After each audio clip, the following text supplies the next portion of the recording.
Did you ever get the royal treatment from a wait person, a retail associate, or a car dealer? Doesn't it feel great? And doesn't it make you want to do business with them again? Me too. Well, Jason Jakus knows that red carpet service is the name of the game in real estate, and he'll tell you why it's important right now.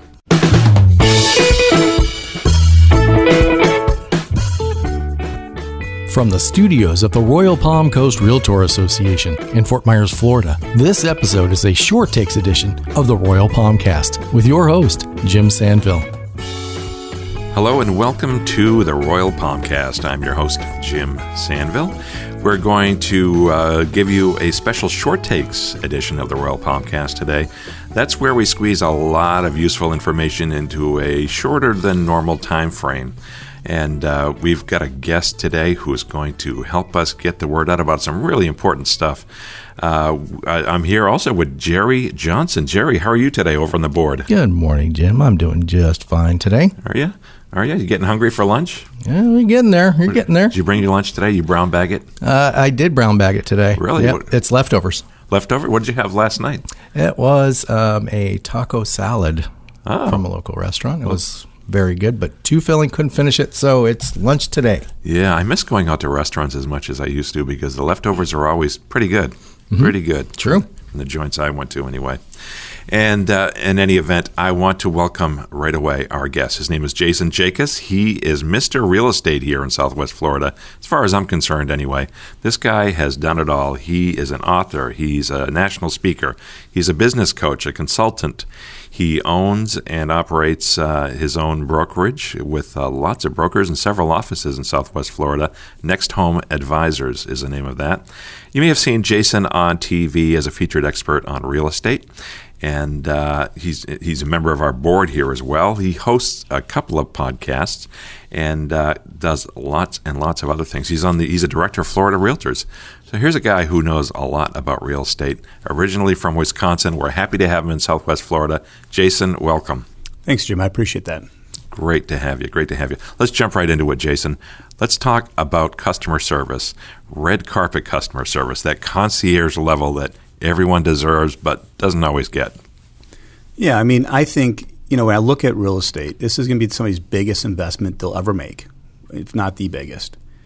And we're in a service business, we're in a people business. And so I would say, the level of service can be between, and I use, retail as a kind of a benchmark, but, I want to be the Neiman Marcus or the Ritz-Carlton of service in my brokerage. And that's what I expect. Always exceeding the customer's expectations on what should be done. Customers should never know that there's a problem with a contract unless the contract's going so far south that they have to know. But there's people out there that's Chicken Little. Every little thing gets reported to the customer, and it just seems like they're just happy to get the keys because they never thought it would happen because there's so many issues. And I think, pilots fly across the country, and I've got friends that are pilots, and they say, they've hit some bad weather. They've hit some issues with turbulence, but besides a little bit of bumps, they don't realize in the section of the plane where people are sitting and paying for that how major it may have been, right? They don't panic people, and so I think red carpet service comes with the amount of communication we give the consumer. It comes with how we handle the actual transaction, and great customer service is beyond calling somebody back. I mean, there's certain things that you can't have a credo or a motto that is the consumer's expectation. In other words, I always say to people, why would I use you as a realtor if I was going to buy a house? And I ask this question when I interview other realtors to come to my firm. And if they tell me, because I answer my phone, well, we were expected to do that. I know the marketplace. We're expected to do that, So tell me really, why would I use you? And I think that's where people can differentiate themselves in this industry is between solid red carpet service and then pretty much everybody else. And to your point, it is a concierge service. So what does that look like to the consumer? Well, how does a customer get to a title company? Most customers drive themselves. Very rarely do you have a car pick them up. And with Uber today, and it's different now in the current place we live, but a limo or an Uber driver taking them to the closing and taking them back home. I mean, that should be standard. The old model was that the realtor would pick you up in his Cadillac, right, or her Cadillac. Yeah. And take him to the closing, take him back home. Right. But it's just that red carpet service, and it's the little things. And there's one of my old coaches, John Sheplack, who's been in real estate a long time, always says little hinges swing big doors, and I believe it's the little things that make it biggest impact. And an example of that is, what do we leave at the house after we do the walkthrough? So typically you do a walkthrough of a home with the buyers, and they leave, and you say, I'm going to lock up. I'll be back. I'll meet you guys at the title company, or if it's the day before, have a good day. Go back in there, go out in your trunk, and pull the bag of stuff that people need, right? The essentials, hand soap, sanitizer, toilet paper, paper towel. Leave that bag on the countertop. And it's the little things, again, that mean so much, because when they come in the next day, the last thing they thought about was toilet paper that morning. So it's that red carpet service, and it's the post-transaction service that matters even more. Now, when you're working with the seller, do you sort of coach the seller as to here's how you want to leave the house, not just broom clean, but maybe you want to leave a little gift or a note? So when you're listing a house, so for me, the customer service to the seller and to the buyer is hiring a cleaning company. Why should the seller pay or take the time? Because time is more valuable than any other thing we have, really. Why would you have them leave it broom clean? I tell my sellers, just get up and leave. I got boxes there. Don't worry about it. I'm going to send a cleaning crew in that's going to clean this top to bottom before closing, and it's supreme. People walk in like, oh my God, they really went out of their way. They had no idea we did a cleaning service, right? But we did that. We did that for the seller. We also did it for the buyer. Buyer may not even be our buyer, but we did it because it's the right thing to do. And you pick up the tab for that. 100%. Yeah, that's nice. The last time I bought a house, I was kind of disappointed. Not so much in the real estate agent, the realtor, but because the house we were selling and it closed on, we loved it, and I bought a bottle of wine, wrote a nice note to the new owners saying, we hope you enjoy this as much as we did. Good luck to you, that sort of thing. And the house was spick and span, believe me. We go to our new house, next day or that same day, and the place was a mess. There were lots of possessions left behind. With a note, we'll pick these up next week from the seller. To me, the real estate agent should not have let that happen. Right. So were you coached to leave that bottle of wine? And No. Okay. So I'm a human being. Did. Yeah. Okay. Yeah. Coaching somebody to leave them something, and if they don't, some sellers just don't. Yeah. Do it for them.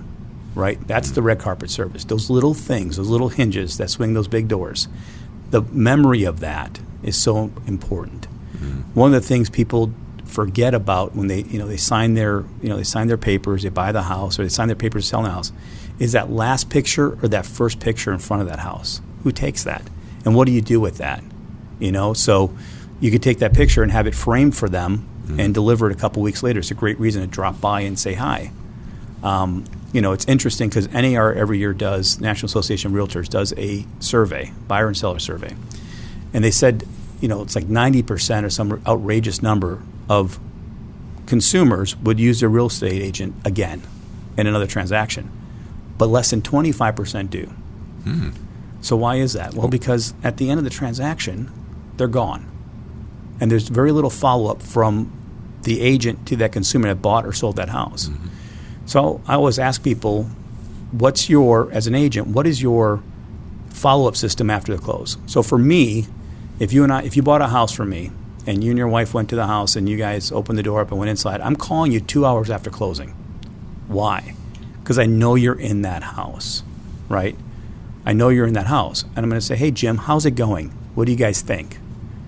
And the problem is, I don't care what the answer is because I'm going to solve it. And I just did this back in February. A couple moved down from North Carolina down here. And I went to closing. They closed on their thing. I called them in 2 hours, said, hey, how's everything going? Super excited for them. Their dream is to live in Florida. And their dream's coming true, and they both were police officers. And they said, the AC doesn't work, Jason. It's 96 degrees in here.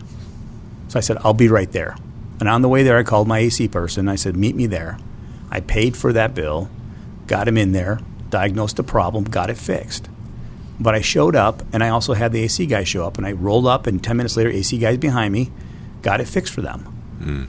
But my follow-up is 2 hours, 1 day, every 3 days, then every 3 weeks, and it goes to every 3 months until, they buy or sell again, right? because I want to know how they're doing as a human being, because most of these end up into a relationship. Yeah, when I was growing up, my father bought insurance from a sales guy who had that same approach. And believe me, that relationship was important to my father. I mean, there's a guy who sent me, a kid, a birthday card, Christmas card, the whole thing. Things you don't see as much anymore. But I still remember him. Well, and you don't see that, but that's part of that red carpet service, right? So on the anniversary date of that actual home being purchased or sold, they get an anniversary card. On their birthdays, they get a birthday card. I think Facebook has taken over for Hallmark what birthday cards used to be. Everybody does their happy birthday on their, I got 97 posts on my birthday, whatever. Yeah, it's a different world. Right. But how many cards did you get for your last birthday? Wow. One, I think. I got 2. Yeah. Okay, I got 2. How good I know it I arrived. gave you one, Jim. My parents, That's the one. my parents, and my company corporate office were the 2 I got, right? So most people aren't getting a dozen cards anymore. So if you sent them a card as the agent on that transaction every year, so what? And they've got companies out there, technology companies called Send Out Cards. They'll do them for you. Send them your list every year, and they'll send them out for you. Wow. And you really make an impression, to your point. Absolutely. But that's the red carpet service, right? Picking them up at the airport, getting their hotel, finding out what they like to do. And my favorite story is a couple that retired after working. He worked in a steel mill his entire life, saved all his money, bought a $200,000 condo. And she was a hairdresser. And they both retired. They were together for 30-some plus years. And by talking to him on the phone, finding out what made him tick as a person. And her thing was, it's been 3 years since I had a spa day. So when they checked in the hotel, I had at check-in a packet for both of them to both have a spa day. And to this day, 9 years later, they're around the pool at the condo they live in talking about the spa day that the realtor got them. Wow. Because it made that much of an impression. It cost me a couple $100.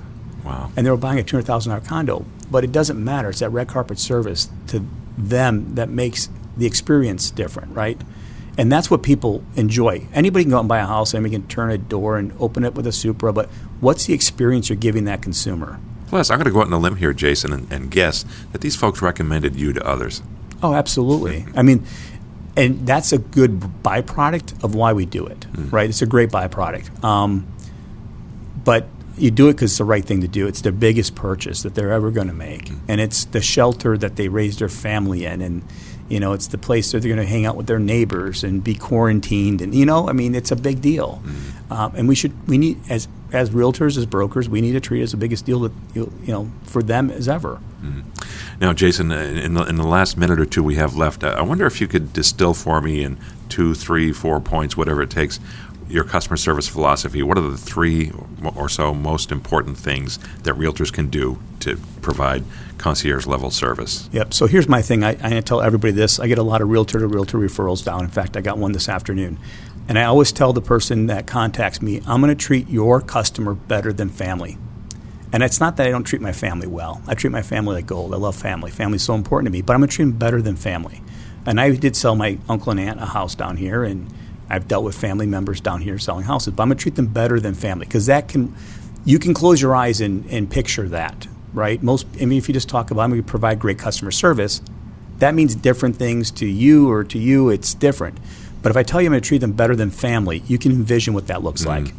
I'm always going to follow the code of ethics and be transparent with them. And part of being better than treating them better than family is, for first-time home buyers, if it's not a good deal for them, just like if it wasn't a good deal for my daughter, I wouldn't let my daughter buy the house. I'm not going to let them buy the house, right? That's part of being that family. I'm going to tell them, I'm going to be very direct with you. If I don't think it's a good deal for you, and a great example of that's first-time home buyers had Irma roof issues in the house they looked at. I said, absolutely not, you're not buying this. But we love the house. I don't care.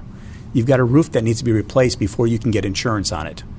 I wouldn't let my daughter buy it. I'm not letting you guys buy it. And they thank me so much. We got them into a condo that they love more, that doesn't have any issues. And they're super happy I made that decision kind of for them, right? So that's the second thing is honesty, transparency, and always following the code of ethics. And third is be super gracious and appreciative of every customer you have. And that's before, during, and after the sale. I still talk to people. There's a video out there I put out there. I made 1,000 phone calls March and April, just checking in on people that I knew that were in my database, my CRM. And I repeated that again in May and June. And people say, well, you're laid up and it was quarantine, whatever. But I called 1,000 people twice. Wow. And just to check in to see how they were doing, because I care. That's great. That's great. Jason, I can't tell you how much I appreciate your making some time to come in and talk with us today about red carpet customer service. Now, Jason, and your last name, as you well know, is spelled Jakus. How can folks reach you if they want to follow up? They can follow me on Instagram at Jason_Jakus. They can find me on Facebook. They can contact me on email at jason@yournexthomeadvisors.com. That's great. That's great. All right. That marks the end of our program, as indicated by the music that's playing now in the background. I want to thank Jerry Johnson for running our board today and doing all the hard, heavy lifting regarding our podcast. Jerry, thank you so much. Always welcome. All right. And I also want to thank Beata Jones, our CEO here at the Royal PalmCast Realtor Association, for her support and encouragement, as well as the rest of the staff. Everyone here is great. We love working here. Jerry and I really look forward to coming to work every day. I think I can speak for him on that. I concur. All right. All right. Again, I'm Jim Sanville, your host, and we thank you, the listener, for tuning in today on your podcast, tuning, downloading, whatever the word is these days. We really appreciate it. Glad you could be with us, and we hope you subscribe, give us a 5-star rating, and share the show with a friend. We appreciate it. Don't miss our other podcast hosted by Nick B. Jealous. That is called Realtor Riff Rap. And we also have a YouTube show that's hosted by Nick and Joanna Rowell, with Susan Milner doing the market report every month. You can find that on YouTube, as I said, and so we look forward to seeing you there as well. Thanks very much for listening. We'll see you next time. Thanks for listening to this short takes edition of the Royal PalmCast. For the most current information and updates, stay tuned to our Facebook page and other social media. For our association members, make sure to also look for your Member Weekly newsletter in your email. Sponsorship opportunities now available for this and other RPCRA programming. For more information, email to sponsorships@rpcra.org. Stay connected with RPCRA and stay tuned. This has been a production of the Royal PalmCast Realtor Association.